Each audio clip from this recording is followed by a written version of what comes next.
Si vous avez l'impression que je parle doucement, c'est parce qu'on est dans un open space. Donc comme j'ai été éduqué et tout, j'ai pas envie de parler trop fort. Mais normalement, je pense que j'aurais dû parler plus fort. Donc une chose à faire serait de trouver des trucs qui ferment pour qu'on sente. Donc ça, c'est pour le boss des lieux. Parce que là, en fait, j'ose pas. Donc on dirait qu'on est au coin du feu et tout. Petit point, voilà, c'était un petit aparté.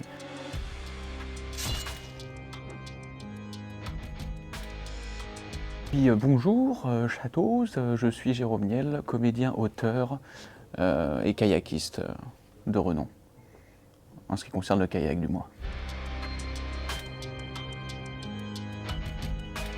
Je regarde énormément de films d'horreur, j'adore. Je regarde plus les films d'horreur, enfin ceux qui me plaisent sont plus les films où j'ai l'impression de me projeter, tu vois. Alors, en gros, ça pourrait être moi, tu vois. Même si j'apprécie les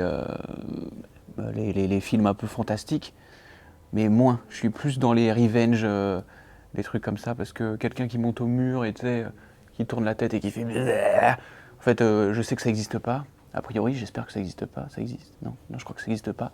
Donc ça me plaît moins. Tandis que une bande de jeunes qui se fait malmener par un tueur, enfin les slashers, j'y crois plus, tu vois. Donc voilà, je suis plus dans les trucs plutôt un peu réalistes, quoi. Conjuring, je suis comme ça, ouais. C'est les fantômes, frère. Le premier film d'horreur que j'ai vu, je me demande si ça devait pas être des bouts d'Halloween ou, tu sais, quand j'étais petit, un peu caché dans l'escalier, à regarder vite fait parce que j'avais pas le droit. On va dire le premier slasher qui m'a marqué, je pense que c'était Scream à l'époque, quoi. Je devais être tout jeune. Et j'étais comme ça, j'étais... Et c'était fou à l'époque. Maintenant, aujourd'hui, quand tu regardes, ça te fait marrer. Mais moi, il m'avait terrorisé à l'époque. Je me retournais dans mon canapé alors que je l'avais regardé à 16h de l'après-midi.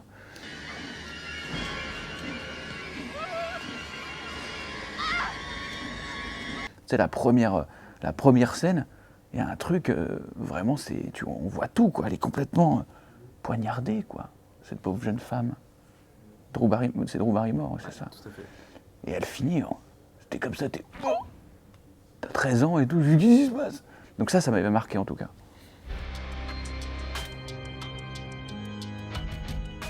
Le dernier massacre à la tronçonneuse.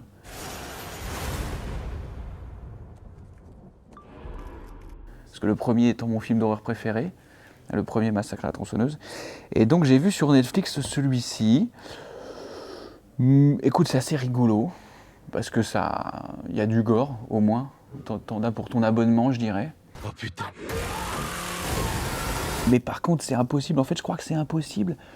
Enfin, c'est très dur de retranscrire cette ambiance dégueu du premier opus, tu vois, où tu te sentais pas bien, tu sais, t'avais des mains moites et tout. Moi, c'est vraiment pour moi le film par excellence. C'est vraiment où j'étais. C'est un des rares films où je voulais me doucher, tu vois.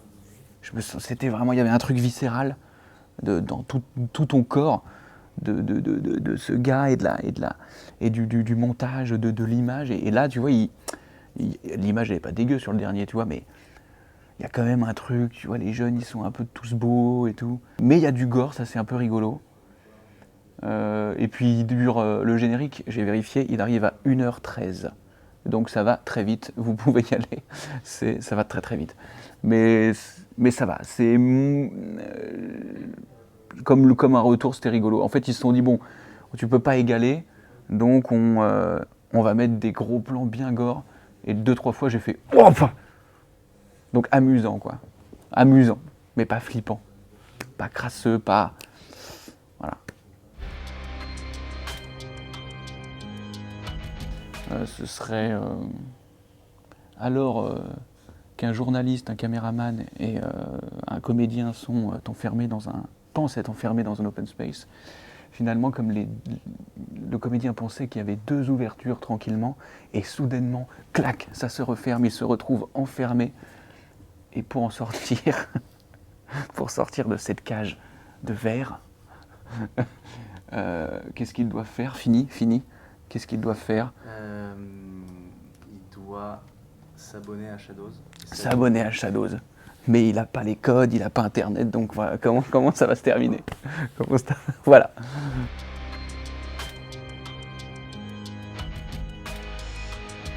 Les films d'horreur à regarder en couple, je dirais que c'est un peu des trucs popcorn, tu vois, où tu peux te marrer et quand même c'est un peu terrifiant. Et pour moi, un des meilleurs, surtout dernièrement, c'est le dernier Aja là, avec Oxygène. non, avant, avec Crawl. les Crawl, voilà. Crawl est un très très bon film de base, mais à regarder en couple, c'est encore plus drôle. C'est sympa parce qu'on se soutient l'un l'autre dans cette épreuve avec ces gros patapouf. Et donc ça, je le conseille, même solo, de toute façon, je le conseille. C'est un pur film. Pas bouger est un court-métrage réalisé par Sébastien Vanissek, disponible sur Shadows, Tout à fait. voilà, que vous pouvez voir. Et donc Sébastien Vanissek est un réalisateur extrêmement talentueux. Donc j'espère qu'on verra le travail toujours plus gros plus tard dans pas longtemps. Inch'Allah, si on arrive à faire un film, qu'il fasse avec moi ou sans moi, je m'en fous, je veux que ce gars fasse des films. Et donc nous, on a fait un court-métrage qui s'appelle Pas bouger. Et on s'est rencontrés pendant le confinement et lui, il avait envie de faire des choses, moi aussi. J'aimais beaucoup son travail, car il a fait un autre court-métrage qui s'appelle Croc, qui a quelques années maintenant, mais Aussi qui sur Shadows. exactement aussi sur Shadows, que je vous conseille, sublime, sous fond de protection animale. Et là, ce court-métrage, Pas bouger, ça conte l'histoire d'un sale type qui abandonne son chien et qui va se retrouver face à face avec un autre type qui va se venger, un peu sous forme de revenge movie. Donc voilà, on a adoré tourner ça, on a tourné ça en 2 jours, paf, paf, choc à pic. En tout cas, voilà, je vous le conseille parce que c'est quelque chose qu'on a fait avec les tripes, avec le cœur, et imposant à tous ces animaux qui sont abandonnés. Là j'enlève l'accent bien sûr, puisque chaque année il y a des fils de pute qui abandonnent nombreux des animaux, donc on a décidé de leur mettre un petit coup de pied au cul, voilà, en tout cas de mettre la lumière là-dessus via un système de court-métrage. Ah, Zulu, c'était très très bien, Zulu. Zulu, j'avais kiffé. Ouais, j'adore, c'est Forest Whitaker là, qu'on voit là-bas. Ouais, j'adore Forest Whitaker. Et le petit Legolas, il était pas dégueu, ça faisait plaisir de le voir avec un peu de barbe, un peu de dirty, tu vois. Donc Zulu, je vous conseille. C'est bien présenté, hein, c'est joli, hein. Très joli, hein. Cat's Eye, alors ça je sais pas, mais je peux vous dire que je vais le regarder. Qu'est-ce que c'est cette histoire? Un chat errant sert de lien aux 3 histoires d'horreur. Mais attends, en fait, je me demande si j'en ai pas vu un bout quand j'étais gosse. Allez, Cat's Eye, parce que j'adore les chats. J'ai rencontré le diable, chef-d'œuvre absolu. Je l'ai même en DVD. J'ai très peu de DVD, mais celui-là, je l'ai en DVD. Je vous fais le synopsis. En fait, non, j'ai la flemme. Voyez-le. Voilà, je vous donne des mots-clés. Dangereux psychopathe, traque, chef de police, meurtrier, vengé, monstre. Jodorowsky's Dune, moi qui n'étais pas dunois, dunatique, je sais pas comment vous dites, j'ai regardé quand même ce truc-là, est un documentaire du coup sur ce film avorté finalement, qui est absolument génial. Donc là aussi, je vous le conseille, donc sur Shadows, hein, si je ne m'abuse. Ouais, c'est pareil, The Chaser, mais bon là, ouais, c'est magnifique, The Chaser. Comme j'ai rencontré le diable, on est du côté de la Corée, donc ils savent faire des films qui font peur, qui sont sales, qui sont drôles en même temps, c'est la totale quoi. Donc ce style n'existe pas, et quand on veut le faire, ça donne The Repi sur Netflix. C'est un film coréen à la base qui s'appelle A Hard Day, que je vous conseille, qui est absolument génial. Il est dessus?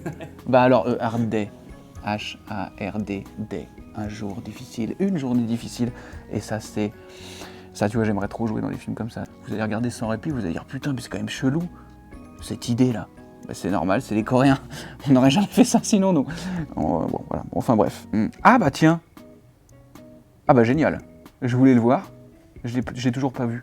The Pool, avec quelqu'un qui est dans une piscine vide, avec un croco. Donc ça c'est pareil, ça tient sur une ligne. Genre t'as pas envie de regarder ça? Bah excuse-moi, alors ça dégage. Alors ça Calvaire, c'est pareil, ça c'est un film qui m'a assez laissé sur le cul. Bon déjà tu vois la DA, c'est pareil, hein, tu vois c'est un peu comme Batman, sauf qu'eux ils ont pas mis plus cinglé et plus mes couilles. Mais ça pour moi c'est un film culte. Sale, tu vois? Ah voilà, Ça, je me suis pas senti bien à plusieurs moments, tu vois.